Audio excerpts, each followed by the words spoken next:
3 mois après sa mise en circulation, l'utilité du train express régional ne se discute plus au Sénégal. Les autorités qui avancent un chiffre de 5 millions de personnes déjà transportées s'en félicitent. Les usagers, eux, sont unanimes.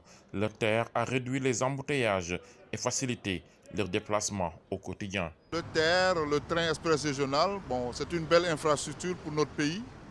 On ne peut pas dire le contraire. Ça facilite vraiment les déplacements. Ça facilite également, ça diminue un peu les embouteillages qu'il y avait dans la région de Dakar. J'ai vu énormément de nos compatriotes qui quittaient Thiès, Mbour pour venir chaque jour à Dakar, qui garent leur voiture à Diamniadio et qui prennent le TER. C'est utile pour nous. Moi, je vais travailler tous les jours à Diamniadio. J'emprunte le TER. Et donc, pour moi, je ne peux pas dire que ce n'est pas utile. Donc, c'est utile. Le TER, c'est une excellente chose qui a tardé même à venir au Sénégal. Parce que c'est vraiment un moyen extraordinaire. Ça, je l'avoue. Je l'ai pris plusieurs fois. Dakar, Diamniadio, Diamniadio, Rufisque, Diamniadio et tout. J'ai pris plusieurs fois. Vraiment, c'est un moyen de transport extraordinaire. C'est utile.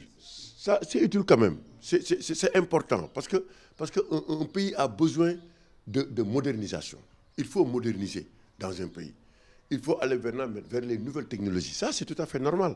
Seulement, au milieu de tous ces applaudissements, certains se posent des questions sur les chiffres avancés par les responsables de la société de transport qui, pour faire taire les critiques, ont fait savoir que le TER avait déjà fait 3 milliards de francs CFA de recettes, soit plus de 5 millions d'euros, ce qui ne peut être possible selon plusieurs Sénégalais qui estiment même que la vocation du TER n'est pas d'être rentable financièrement parlant. Mettre en avant vraiment la rentabilité, alors que tout le monde sait que ce n'est pas une infrastructure qui peut être rentable actuellement, ce n'est pas possible. La rentabilité et l'opportunité d'une telle infrastructure qui a coûté environ 1,5 milliard d'euros, bon, c'est que les chiffres annoncés par certains. Pour un pays qui fait partie des pays les moins avancés au monde, ça fait débat. Mais peut-être dans l'avenir, ce sera une infrastructure qui va aider les Sénégalais dans leur déplacement. Mais actuellement, vraiment, l'opportunité de la dépense et la rentabilité posent vraiment problème. Rentable, c'est trop dire. Parce que seuls les spécialistes peuvent dire est-ce que c'est rentable ou pas. Mais je sais que le TER, c'est une nécessité absolue. C'est une nécessité absolue dans ce pays-là. Ah ouais. Un moyen de transport vraiment commode, un moyen de transport vraiment rapide. Ça, vraiment, c'est un moyen extraordinaire. Pour le moment, la rentabilité qu'on attend du TER, nous ne l'avons pas encore pu. Dans la mesure où ça coûte excessivement cher. La clientèle, c'est qui? C'est des vendeurs de cacahuètes. C'est le Sénégalais lambda.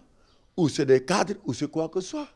Mais le Sénégalais, le petit Sénégalais qui gagne 50 000 francs ou gagne 60 000 ou 100 000 francs même voire, il ne peut pas prendre le TER du matin au soir, il ne peut pas. Il n'a pas encore les moyens pour le faire. Jusqu'à présent, on n'a pas encore des éléments, des baromètres qui nous permettent aujourd'hui de savoir véritablement quel est l'apport financier ou économique du TER. Ce système de transport qui est nouveau au Sénégal commence à être adopté par ceux mêmes qui le critiquaient au départ. Mais pour le voir perdurer, les autorités en charge de son exploitation ont le devoir de redoubler de vigilance. Car lundi dernier, une coupure des câbles de communication du TER a entraîné une perturbation. L'APIX soupçonne un acte de sabotage, peut-être des voleurs. Dans tous les cas, ça a perturbé le trafic. Mais c'est des choses regrettables. C'est des bandits de grand chemin qu'il faut traquer et amener pour... c'est des gens à exclure.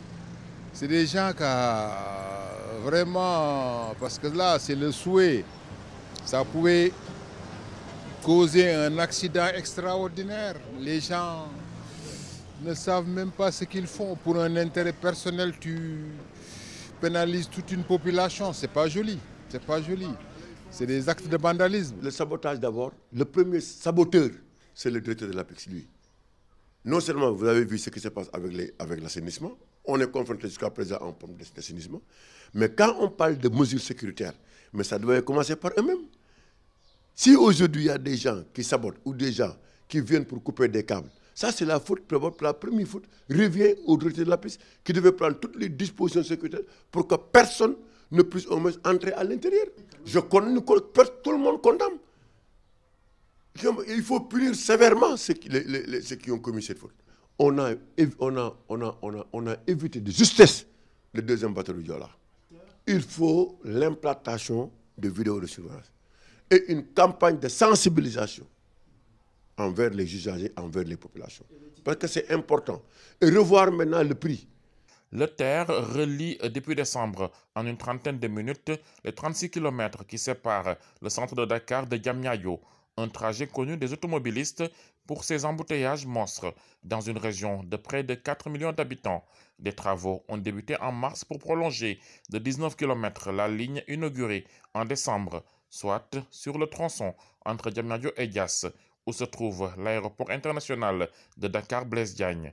À terme, le trajet entre Dakar et l'aéroport, soit 57 km, se fera en 45 minutes avec le TER.